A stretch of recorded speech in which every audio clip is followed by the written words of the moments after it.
পারমাণবিক শক্তিচালিত মার্কিন বিমানবাহী রণতরী USS Abraham Lincoln নতুন জ্বালানি নেয়া ছাড়াই সাগরে কাটিয়ে দিতে পারে ২০ বছর পর্যন্ত। কিন্তু যন্ত্রণান বলেই প্রায় ২৭০ দিন ডাঙার দেখা না পাওয়া লিংকনের নাবিক ও সেনারা ভেঙে পড়েছেন তীব্র শারীরিক ও মানসিক অবসাদে। সাথে খাবার ও বিশুদ্ধ পানির সংকট, পরিবারের সাথে ডাক যোগাযোগ ব্যাহত হওয়া তো আছেই। সব মিলিয়ে শোচনীয় পরিস্থিতির মধ্যে অনেকে আত্মহত্যার চেষ্টা করেছেন বলে খবর ছড়িয়েছে হাওয়ার বেগে।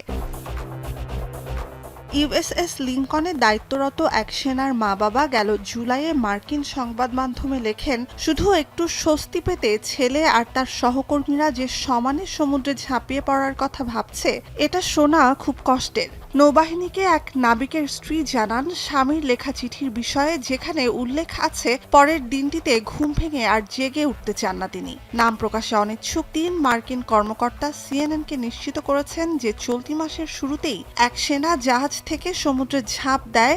১ ঘন্টা সন্ধানের পর হেলিকপ্টার দিয়ে তাকে উদ্ধার করা হয়।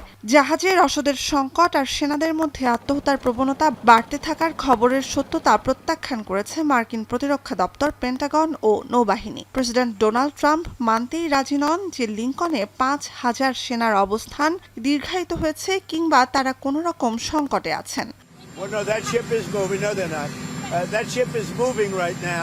Or very shortly, and it's being replaced with another very similar ship. No, not nearly long enough. লিংকনকে ফেরাতে জাহাজটির জায়গায় পাঠানো হচ্ছে আরেকটি বিমানবাহী রণতরী ইউএসএস জর্জ ওয়াশিংটনকে। কিন্তু কবে নাগাদ ফিরবে জাহাজটি, সে বিষয়ে কিছু জানায়নি ট্রাম্প প্রশাসন। ইরান যুদ্ধে নিযুক্ত মার্কিন সেনাদের পরিবার আর কংগ্রেসের পক্ষ থেকে বিষয়টি নিয়ে তদন্তের ডাক জোরালো হয়েছে। We still, almost 6 months into this thing, don't know when the mission will be accomplished.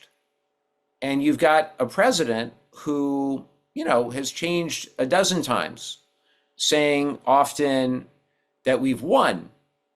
Well, if we've won, bring everybody home.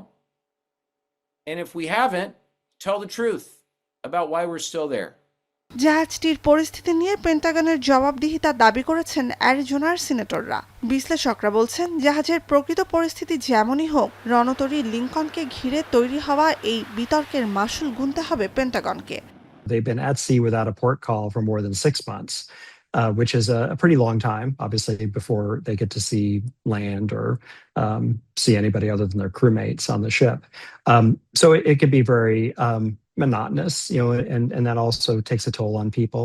নভেম্বরে যাত্রা শুরু করা ইউএসএস লিংকনের পথ পরিবর্তন করে জানুয়ারিতে পাঠানো হয় মধ্যপ্রাচ্যে, ইরান যুক্তরাষ্ট্র যুদ্ধ শুরুর ঠিক আগে। ৩ মাস আগেই সেনাদের নিয়ে দেশে ফেরার কথা ছিল জাহাজটির। নুজহাত কামাল, এখন বিশ্ব।